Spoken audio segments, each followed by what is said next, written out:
सबसे पहले गुरु प्रकाश पासवान, मैं आपके पास आऊंगा। इस वक्त जिस तरह के हालात पैदा हुए हैं, बहुत सारे लोग ये दलीलें भी देने लगे थे कि तालिबान नहीं अब पहले जैसा नहीं है, 20 साल पुराना वाला बर्बर तालिबान नहीं है, तालिबान बदल गया है। ग्राउंड पर जो हकीकत सामने आ रही है वो साफ ये जाहिर कर रही है कि तालिबान वही पुराना तालिबान है, उतना ही बर्बर है, उतना ही क्रूर है। अभी हमारा स्टैंड अफगानिस्तान के हालात को लेकर है क्या, किस तरह से हम नजर बनाए हुए हैं? नहीं, देखिए समीर भाई, बहुत ही उम्दा प्रश्न पूछा है आपने। और अभी हमें संवेदनशीलता की आवश्यकता है। अभी हमें जो स्थितियां अभी अफगानिस्तान से आ रही हैं, सरकार की सर्वोच्च प्राथमिकता, सरकार की टॉप मोस्ट प्रायोरिटी ये है कि हमारे डिप्लोमेटिक कम्युनिटी के लोग, भारत के लोग वहां से वापस इवैक्यूएट कैसे किए जाएं। और इसमें हम लोगों ने काफी हद तक सफलता प्राप्त कर ली है। जहां तक मेरी जानकारी है, एम्बेसी के सारे स्टाफ को सुरक्षित भारत लाया जा चुका है। और हमारे पास अनुभव भी है, हमारे पास एक्सपीरियंस भी है।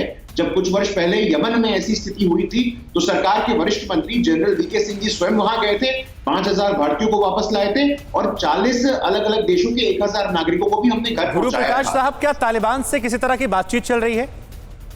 देखिए, ऐसा है समीर भाई, ये इंटरनेशनल लॉ और इंटरनेशनल पॉलिटिक्स में ये सिचुएशन बहुत ही फ्लूइड माना जाता है जी। अभी जैसा मैंने कहा, प्राथमिकता क्या है, तो प्राथमिकता ये है कि वहां सिचुएशन स्टेबल हो। उससे पहले हमारे जितने भी नागरिक, हमारे जितने भी फॉरेन सर्विस के स्टाफ हैं, उनको वापस घर कैसे पहुंचाया जाए, अभी प्राथमिकता ये है समीर भाई। जी, विवेक श्रीवास्तव भी हमारे साथ हैं। विवेक जी, जरा ये बताइए कि इसको लेकर विरोध क्यों किया जा रहा है? तमाम लोग ऐसे हैं जो शायद सरकार का विरोध करते करते अजीबोगरीब तुलना कर देते हैं। उसमें स्वरा भास्कर भी हैं, कई और नेता भी हैं जो बहुत सारी अजीबोगरीब चीजों का मैच कर देते हैं। देखिए, पहली चीज आपको रियलाइज करनी पड़ेगी कि ये it is an Afghan versus an Afghan. इसका जो रियल विलन है वो यूनाइटेड स्टेट्स ऑफ अमेरिका था। 20 साल के ऑक्यूपेशन के बाद बिना प्रिपरेशन के they have left the country and just given it up. तो ये सबसे पहले तो आपको मानना पड़ेगा कि राज्यवादी ताकतें यूनाइटेड स्टेट्स ऑफ अमेरिका जैसी ये किसी की सगी नहीं है। और हमारे प्रधानमंत्री को भी प्रो अमेरिकन लाइन इंटरनेशनली नहीं टो करनी चाहिए। लास्ट में ये हमारे साथ भी धोखा करेंगे, नंबर 1।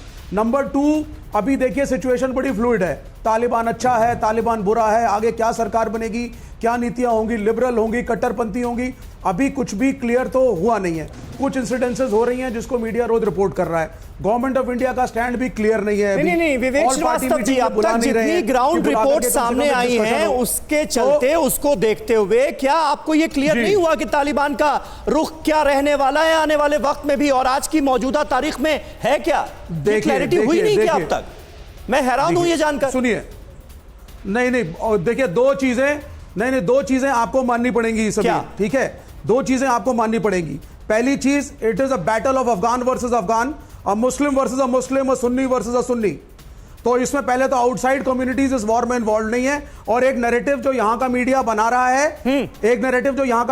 रहा है, कि इंडिया का मुसलमान तालिबान का सपोर्टर है। और ये यूपी इलेक्शंस के पहले वोट पोलराइजेशन, ये तो आप कह रहे हैं इंडिया का मुसलमान तालिबान का सपोर्टर नहीं है, लेकिन हाँ कुछ सपोर्टर ऐसे जरूर हैं जो सलामे मोहब्बत भेजते हुए नजर आ रहे हैं तालिबान के। नहीं, बिल्कुल नहीं है। क्रिटिसाइज करने में क्या दिक्कत है? उनको क्रिटिसाइज करने में क्या दिक्कत है? उस सोच के साथ खड़े होने की क्या जरूरत है? मुझे ये समझ में नहीं आता। नहीं, तालिबान से हिमायत कैसी?